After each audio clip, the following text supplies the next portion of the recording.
Assalamualaikum warahmatullahi wabarakatuh. Selamat pagi dan salam sejahtera untuk kita semua.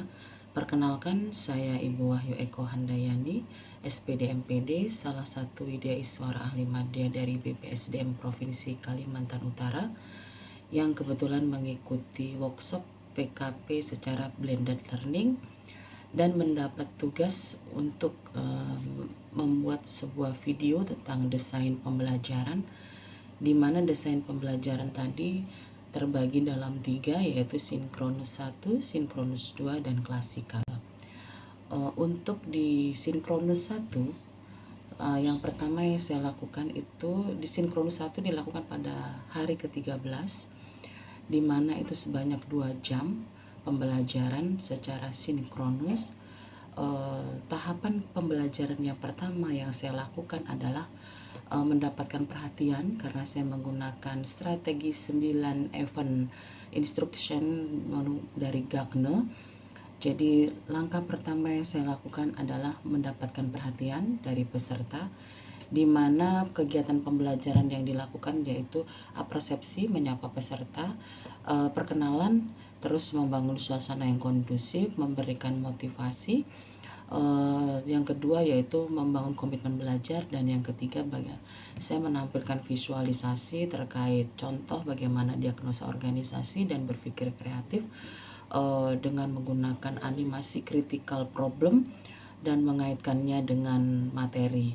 Yang kedua, tahapan pembelajaran yang kedua yaitu saya menginformasikan tujuan pembelajaran, menjelaskan keterkaitan agenda sebelumnya dengan agenda keempat, terus menjelaskan tentang tujuan pembelajaran. Untuk tahapan kegiatan yang ketiga, mengulang materi sebelumnya, di mana mengajak peserta menghubungkan informasi baru dengan materi-materi sebelumnya, yaitu di agenda 1. Juga terus mengajukan pertanyaan terkait pengalaman selama pembelajaran mandiri.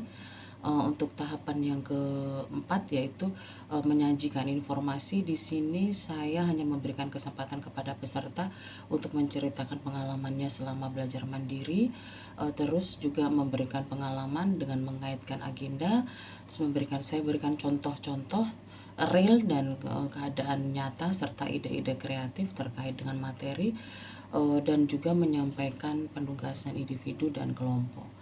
Nah, di tahapan pembelajaran kelima, saya mencoba memberikan bimbingan pembelajaran atau memberikan panduan. Di sini saya mensupport peserta untuk mempelajari contoh-contoh atau konten-konten yang terkait dengan agenda. Setelah itu menyampaikan alternatif-alternatif, strategi-strategi, mungkin dengan menemanik, di mana menemanik itu seperti titian keledai, terus juga menggunakan peta konsep, terus simulasi, dan memberikan studi kasus, gambar-gambar, video-video. Nah, untuk tahapan yang pembelajaran selanjutnya saya melakukan penutup pembelajaran, di mana saya memberikan umpan balik, terus melakukan tindak lanjut dan menginformasikan rencana kegiatan pembelajaran di hari ke-14. Untuk pembelajaran sinkronus yang kedua dilakukan pada dilakukan pada hari ke-14, sebanyak 4 JP. Tetap saya masih menggunakan strategi 9 event of instruction dari Gagne, di mana kegiatan pertama saya masih tetap mendapatkan perhatian. Yang pertama, memastikan kegiatan pembelajarannya, memastikan peserta siap untuk belajar dan berpartisipasi aktif dalam kegiatan pembelajaran. Saya berikan sedikit brainstorming terkait pembelajaran yang hari sebelumnya. Terus ice breaking out of the box, di mana kita mengajak peserta untuk bisa berpikir keluar dari kotak. Terus klimaks settingnya, saya di sini menyajikan sebuah gambar yang diilustrasikan bagaimana secangkir kopi bisa tersaji di hadapan peserta. Saya ajak untuk peserta untuk berpikir secara bagaimana membangun tim efektif dalam game ini. Terus juga saya tetap tahapan keduanya, pembelajaran kedua masih menginformasikan tujuan pembelajaran. Langsung ke tahapan ketiga. Tahapan ketiga ini saya langsung lompat ke latihan kinerja. Di sini peserta saya minta untuk memberikan kesempatan kepada peserta untuk mengungkapkan pengalamannya selama penugasan individu dan kelompok selama asinkronus, terus mengajak peserta untuk mengulang kembali informasi apa yang telah dibuat saat penugasan. Terus di sini kesempatannya untuk presentasi tugas individu dan kelompok yang dikerjakan pada saat asinkronus.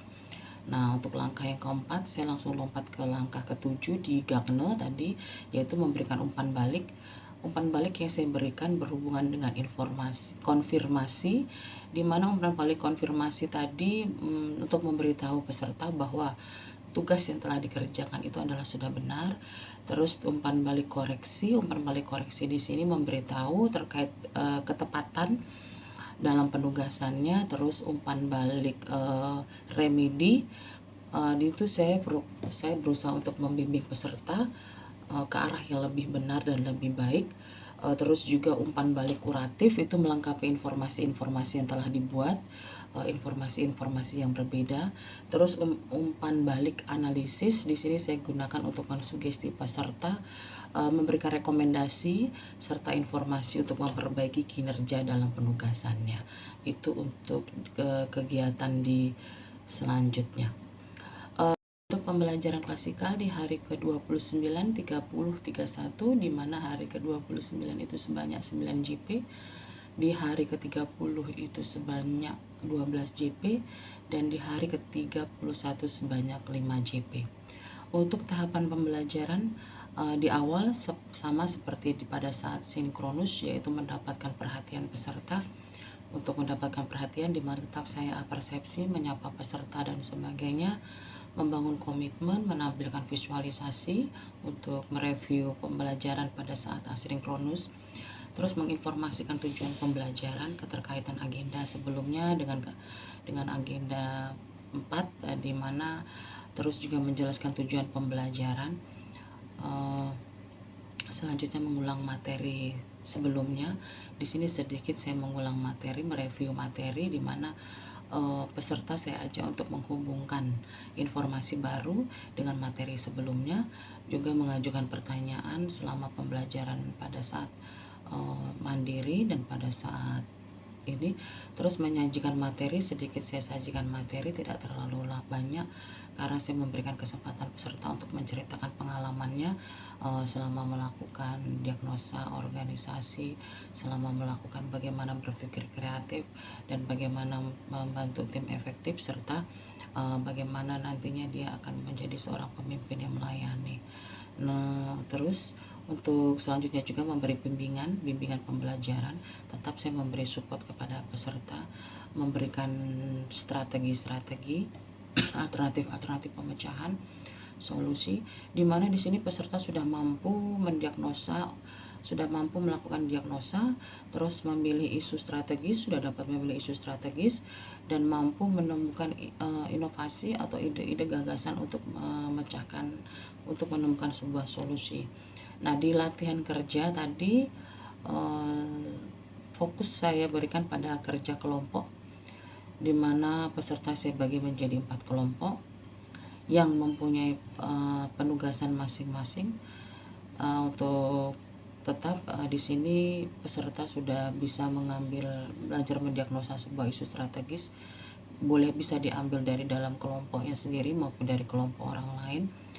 Setelah itu nanti untuk didiskusikan, untuk dicarikan strategi apa, isu-isu apa, untuk dicarikan solusi apa yang dapat diberikan, inovasi-inovasi apa yang dapat dilakukan terkait dengan isu-isu strategis atau permasalahan-permasalahan yang telah ditemukan. Sistem diskusi kelompok